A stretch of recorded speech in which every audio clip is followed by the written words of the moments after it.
Hello everyone, and I'm going to give you guys some helpful writing tips using the Archplot structure, and I'll give you guys some examples on some of them. And no matter if you are writing a script, novel, or a comic, or even a video game, they all use this structure, and it's very important.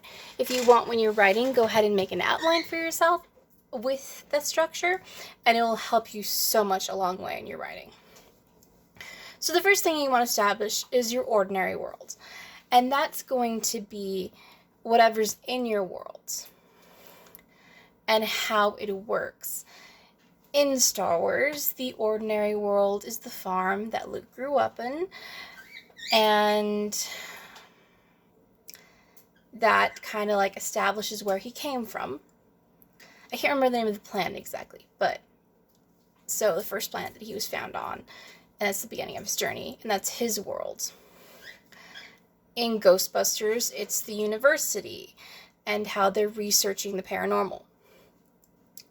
So that's basically your starting point, the rules of your world, what your character lives in before their adventure.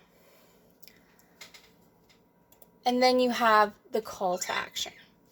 Now, in Harry Potter, Harry's call of action is when he gets the letter, which is also called the inciting incident. This is the incident that changes your main character's role in life. Well, maybe not role, but like their life. It changes their life. And it's what causes them to go on their adventure in their story. It's also known as the call of action or the catalyst. I personally like to use the inciting incident, but that's just me. And another good example would be like in Twilight. In Twilight, when Edward saves Bella, Bella decides that she's going to pursue Edward, which ultimately leads her to learn more about the vampires and the werewolves. Had she not acknowledged that moment, then, well, she would still be an ordinary girl in Forks, and she wouldn't have eventually made it where she did at the end, to where she's understanding these supernatural creatures, and then the other 3 books would not have happened because she would be just an ordinary girl, which is why the call of adventure or inciting incident is so important, because without it, your story does not happen. You need that.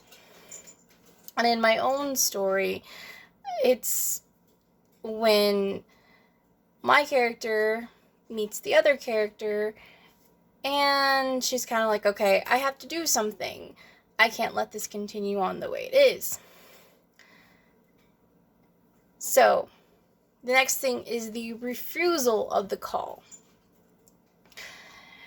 This is the point where the character decides they do not want to go and do their call of action. They have like a change of heart, like maybe I want my ordinary life back. Maybe I don't want all this stuff that's happening. I just want what I had before all of it, or I want to run away from it. I want nothing to do with it, type of thing. That's the refusal of the call. Now, another example I'm going to give you is The Lion King. When Simba meets Nala and he doesn't want to go back with all the other lions because he wants to not remember his past. He doesn't want to face his past. He's refusing his destiny to be king. He's refusing all of that. So he's refusing the call to help and to be the hero that he can be. Or like the song says, the keen I know you can be, the keen I see inside. So he refuses that by rejecting Nala and rejecting to return at first. Obviously, his mind changes later on. And then we have the crossing of the threshold. And this is normally like your first act, if you're going by acts. And if it is a script, it'll be the first 30 pages typically. You want to stay pretty close to your page numbers, and you may want to look at what your page numbers would be, of what it would be if it were a comic or a video game or a novel or script. That way you are staying on top of it, because those page numbers are also going to be a lot of help. Now, whatever you don't force it. Don't try to be like, oh, I need 20 pages and try to force it. Do your best to stay within the page mark because you don't want to go under. If you go over, it's kind of okay, but you want to try to stay within the page minimums because if someone's going to buy your book or script, they're going to expect that. And you're probably thinking, why are they expecting that? It's the principle and the standard. Now, the next thing is the test and the rule, the tests that occur. This is the struggles and the things, the first hurdles, if you would say, in the story. And then you get to your midpoint. And then you get to your approaching innermost point. And then you get to the plot point too. And you're like, why are there 2 plot points? Because you're not going to have everything happen at once. You need to have key points within your story that are going to trigger the other points in your story. Now, the next thing is the final push. This is what happens before the climax, and it's kind of everything that's going to push your story to its ending. It's not the ending yet, but it's going to push everything to your ending, which ultimately leads you to run into the climax, which is your final incident. This is often the big battle. Going back to Harry Potter as an example, when Harry Potter faces Lord Voldemort in the 7th movie, and it's like the end, and this is the last battle for him. That is the final incident, which is going to complete the story as a whole, which then falls into the return, the aftermath. The aftermath is what happens after the story is completed. And this is what happens to your character once everything is said and done. Now, there's so many examples I could give you, but I think a very good example would maybe be, let's see, I think a very good example would be like with Winx. Once everything's said and done, Bloom kind of accepts that she's a fairy, that she is not a human, and that there's more to her, but she embraces who she is, and ultimately she decides, okay, I'm going to continue at this fairy school, I'm going to embrace these connections I've made, and these bonds and friendships I've made, which ultimately is going to lead into season 2. Regardless if you watch the cartoon or the live action, that still ends up being the resolution of everything. Now, in some books, this final resolution is going to be the end. If you're going to make more books, then it's not going to be the end. But your new books are still going to follow this pattern yet again. Some series, however, will break it up to where it's going to be different. And they're going to slowly walk through so that your seizing moment and your ending are not going to happen until a few episodes in. And that's typically how they do it with television series. So that's a bit different. Now, a lot of times with the books, though, it's going to follow that pattern. It's going to be completed. And then in your next book, you're going to do this again. But you're going to leave it open-ended. I wouldn't say use the famous words to be continued, but it'll be to be continued. Now, with all that said, this is very important, as well as your outline. The other thing you need to be aware of is your log line. Your log line can make or break you. And this is actually something that Christopher Lockhart invented. And it's something that the industry uses. And it's not just movies and film that uses it, books also use it. It is very important when you are pitching, which is why I want to cover it in the last 5 minutes of this video. Because you really do need to know the log line format, which is going to include the who, what, when, how, and why. Now, this is easier said than done. Do not be afraid to get feedback from other writers about how you can improve this. At the same time, be careful of words and lengths. You want it to be at least one sentence. You don't want it to run on beyond that, because that is very dangerous.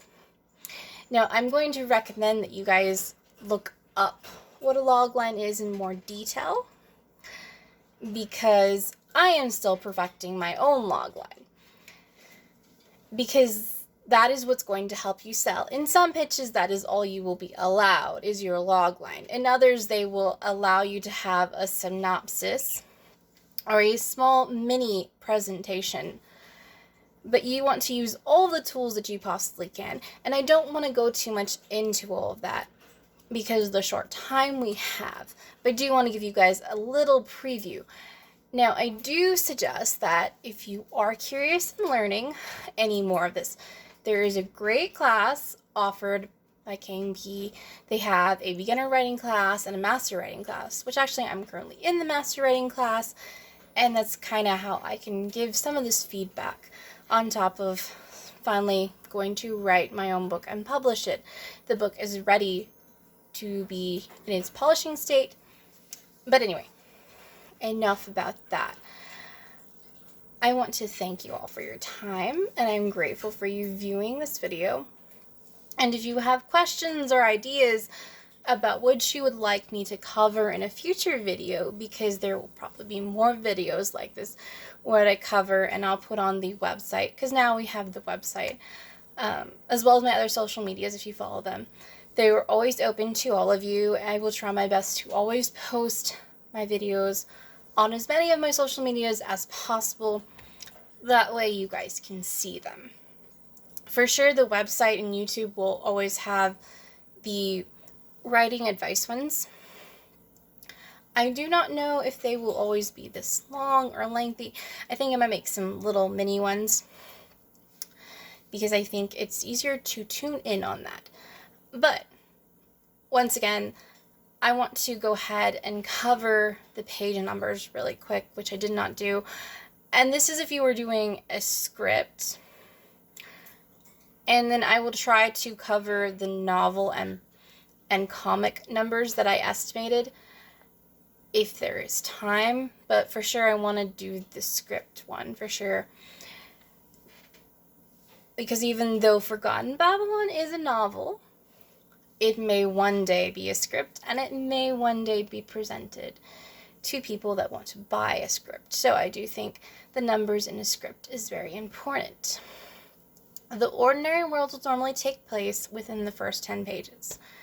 The call of action and the refusal will typically take place in pages 10 to 20. Now, the crossing of the threshold will normally be pages 20. Well, not even. It'll be like a couple of the, like maybe 28 through 30. Then your allies. That's going to be about 40 to page 50. Your midpoint's going to take probably about from page 55 to 60. And then your approaching conflict is going to be anywhere from page 70 to 75. Your inmost cave is probably going to be about page 90. And your final push and seizing moment are going to be between pages 100 and 110, which is going to be your returning moment, and what happened in the aftermath being anywhere from 110 to 120. So each of your sections are going to be about 10 pages long in the instance of a script. Now, in a comic book, it's only going to be about 1 to 2 pages long. And in a novel, you're going to have like double the pages to play with, because novels are longer. They are not necessarily more detailed, but you do create the visual world, versus a script. You want to leave it open that your director is going to direct your actors where they're going to go, and your cameramen are going to film it in the direction that they see fit. As I quickly learned in my writing class, do not do the other people's jobs for them. That is what they are there for. That is tricky as a writer. Although I only wrote a few scripts in my class and I focused primarily on my novel, I did learn that. And I myself, in my own rough draft that I did not turn into my teacher, did sometimes want to include directions that were not needed. So just remember, that will be another lesson for another day to consider. Thank you all for watching, and I'm totally grateful that you did. And I will see you guys in the next video.